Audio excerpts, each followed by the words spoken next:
Hello everyone, how are you doing? This is MD Tech here with another quick tutorial. In today's tutorial, I'm going to show you how to turn off Tubi TV notifications on your Android smartphone.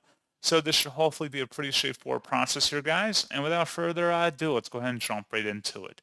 All you have to do is swipe up on your home screen and select the Settings gear button. Select the Apps tile. And then you want to locate where it says See All Apps and select it.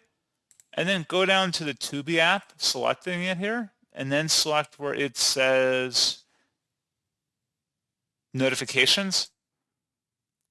If notifications are turned on, toggle to the right. You can disable it by just clicking inside that oval one time to turn them off. And that is all you have to do.